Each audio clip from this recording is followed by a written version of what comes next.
If you play the Virginia lottery, and you really shouldn't, you may have noticed something recently that seemed unusual in the game Bank a Million. This is a game where, for $2, you can choose 6 numbers between 1 and 40. And if you get the right combination, you win $1 million. And you don't even have to pay taxes on it. Just to be thorough, there's also a 7th bonus ball, but you don't get to pick it. It's just another way to increase your odds of winning something from no chance in hell to, honestly, still no chance in hell. But it's irrelevant for the $1 million prize. Now, if you play this game, like you in particular, you will almost certainly lose. You're not gonna win. Trust me, I am Brown. I know these things. You want evidence? I'll give you precise numbers to back that up. The odds that you'll pick these 6 correct numbers are 1 in 3,838,380. So, if you think paying $2 is a small price to pay for a sliver of hope, fine. I mean, stupid, but fine. But if you're playing because you seriously think you'll win, you are bad at math and life and should not be in charge of money. Now, here's the weird thing that happened recently. The winning numbers on June 11th were 13, 14, 15, 16, 17, and 18. And the bonus number was, you guessed it, 19. That seems strange, right? There's no way that sort of thing just happens, right? No, wrong. It's totally not weird at all. That's why this is so interesting. It looks like there's order in the numbers, when really this is just a neat coincidence. And I think understanding that actually requires some critical thinking skills that I wish more people had, which is why I wanted to talk about it on this channel. Here's the simplest way I can explain this. When you choose a random 6 numbers from a group of 40, there's always going to be a chance you see some pattern in those numbers.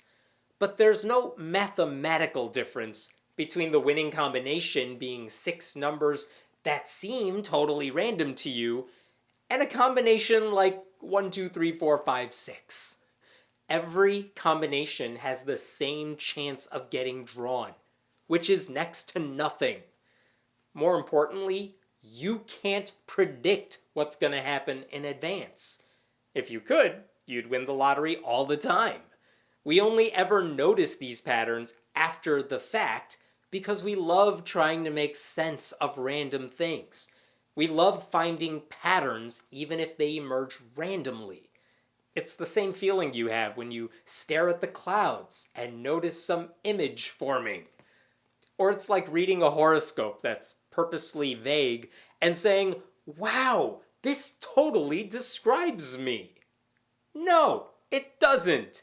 It's just a random thing that you're retroactively trying to make fit. And you're trying to make sense of it. And it's not hard to find some kind of connection after all the pieces are right there in front of you. So, is it weird that the numbers were in sequential order? Sure, but it's not any weirder than if they were off by 2 each, or if they were all multiples of 5, or, and this is important, if they were any other combination. There are hundreds of lottery drawings somewhere every single day. The odds are pretty good that something weird is happening somewhere. It's like the saying goes, events that are 1 in a million happen literally thousands of times each day. The fact that so many people thought something weird was happening here just shows you that Americans suck at math. I appreciated this line from math professor Jordan Ellenberg in the Washington Post. The thing is, our brains are pattern finders, he said. We look at this number and we say, that's incredible. All 7 are in a row. We might look at another list of numbers and say, that's garbage. But another person might say, that's my birthday. And my girlfriend's birthday. We should get married. Patterns we find, Ellenberg says, are a personal thing, not a mathematical thing. Quick tangent. I used to teach statistics, and one of the games I played with students was to have them flip a coin 100 times and keep a record of what they got, heads or tails. But they also had to make up a list of 100 flips and what they supposedly got. My job as teacher was to guess which of those two lists was the real one and which was the fake one. I think they got candy if they could trick me, but I usually got it right, even though you might think I just had a 50-50 shot. How did I do it? Because the real list almost always had an unusual pattern, like 5 or 6 or 7 heads in a row. The fake lists that the students created almost always went back and forth. They might have 2 or 3 heads in a row at most, but then they always went the other way. Students usually think if you have too many of one thing in a row, it's weird. It has to be fake, and they didn't want to tip me off. But really, that would be a total giveaway. The reality is that in 100 flips, you are gonna see something weird happen. It would almost be stranger if nothing weird happened, because people think patterns cannot happen naturally. The truth is, if you have enough flips or enough lottery drawings, you're gonna see some unusual things every so often. That's how randomness works. I've heard creationists say the same thing about the beginning of life, or the idea that we're the only living beings in the universe. What are the odds that all the ingredients came together like this? It's so improbable. There's just no way it could have happened. Unless God intervened.